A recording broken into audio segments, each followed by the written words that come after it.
Hello, and welcome to the Designing with Love podcast. I am your host, Jackie Pellegrin, where my goal is to bring you information, tips, and tricks as an instructional designer. Hello, instructional designers and educators. Welcome to episode 145 of the Designing with Love podcast.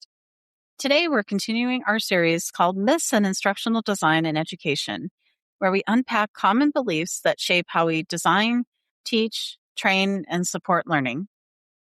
In the last episode, we challenged the myth that assessments must be tests to be valid.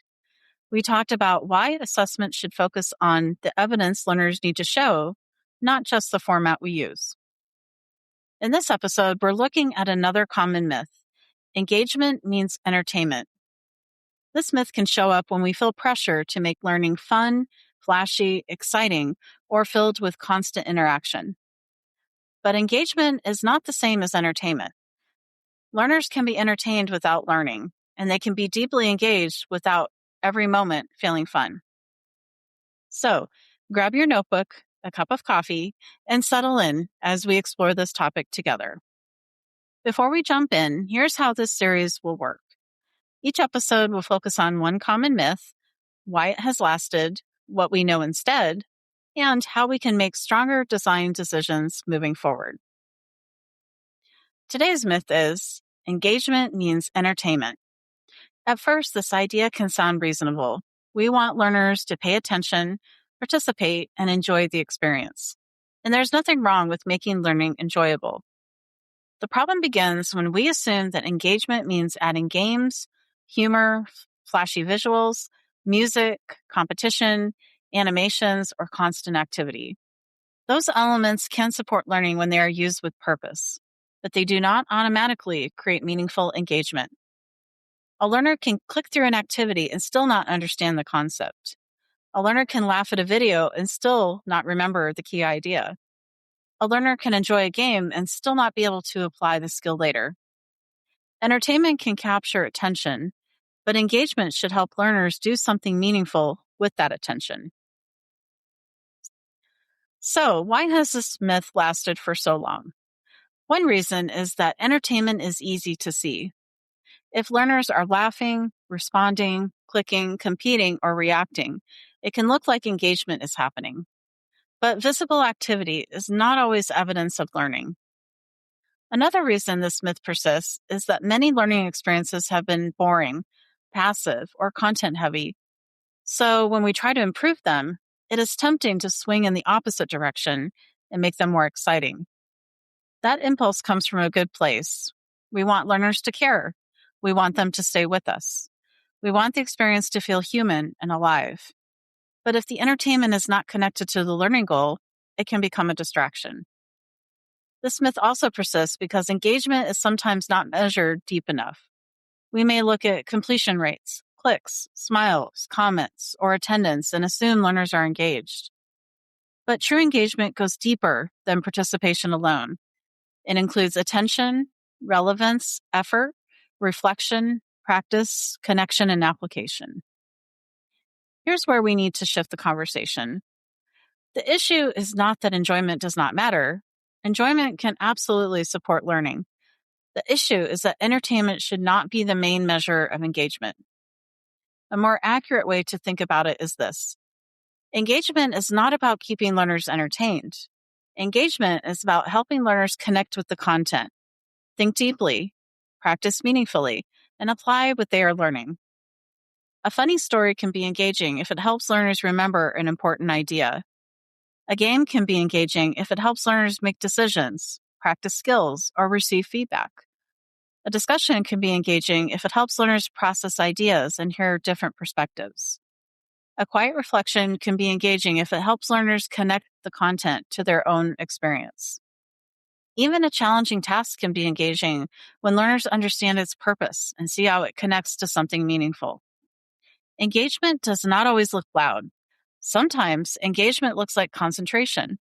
Sometimes it looks like problem solving. Sometimes it looks like thoughtful silence. Sometimes it looks like learners wrestling with an idea long enough for it to become useful. The goal is not to entertain learners through every moment. The goal is to design experiences that invite learners into meaningful participation. So, what does this mean for us as instructional designers, educators, trainers, or learning leaders? It means we need to move from entertainment-based engagement to purpose-based engagement. Instead of asking, how can I make this more fun? We might ask, how can I make this more meaningful? Instead of asking, what can I add to make learners pay attention? We might ask, why should learners care about this? Instead of asking, how can I make this activity more exciting? We might ask, what should learners be thinking, practicing, or applying? This shift helps us design engagement that supports learning instead of distracting from it. For example, if learners need to make decisions, we can design a scenario. If learners need to reflect, we can provide a thoughtful prompt. If learners need to practice a skill, we can create a low-stakes activity with feedback. If learners need to connect ideas, we can use examples, stories, comparisons, or discussion. If learners need to apply a concept, we can give them a realistic challenge. The key is to make engagement serve the goal. Engagement should not just ask learners to do more. It should help learners think better, practice better, or apply better. Here's today's myth reset. Instead of believing engagement means entertainment, remember that engagement means meaningful involvement in the learning process. Entertainment can support engagement, but it is not the same thing. Strong engagement helps learners connect, practice, reflect, receive feedback, and apply what they are learning. This week, look at one lesson, module, activity, discussion, or training experience and ask yourself, is this engaging because it supports learning, or is it entertaining without moving learners toward the goal? That question can help us design with intention instead of decoration. Today, we challenged the myth that engagement means entertainment. We looked at why this belief has lasted, what it gets wrong, and how we can replace it with a more meaningful design approach. Your Myth Reset challenge this week is to review one activity, interaction, discussion, or learning experience. Ask yourself, what is the learning goal? What should learners think about, practice, decide, or apply? Does the activity support that purpose? Is anything added just to make the experience seem fun or interactive? How could the engagement become more meaningful for learners? Then choose one improvement you can make. Maybe you revise a discussion prompt, replace a flashy interaction with a scenario, add a reflection question, include feedback, connect the content to a real task, or simplify an activity that distracts from the goal. The goal is to not remove joy from learning. The goal is to make sure engagement serves learning. In the next episode, we'll continue the series by looking at another common myth. AI will replace instructional designers. Before I conclude this episode, here's an inspiring quote from John Dewey. Give the pupils something to do, not something to learn, and the doing is of such a nature as to demand thinking, learning naturally results. That quote is a helpful reminder for this myth because engagement is not just about keeping learners busy or entertained. It is about giving learners something meaningful to think through, practice, and apply. When we design engagement with purpose, we create learning experiences that are active, relevant, reflective, and useful. If this episode gave you something to think about, I'd love for you to share it with another educator, instructional designer, trainer, or learning leader who is ready to rethink what really works in learning. And don't forget to check out the companion Myth Reset case file for this episode.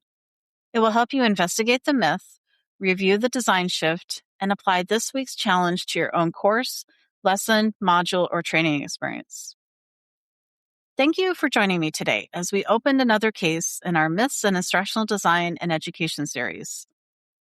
As you move through the week, I hope this episode encourages you to pause before accepting a familiar belief as fact. Sometimes the best design decisions begin when we question what we have always assumed to be true.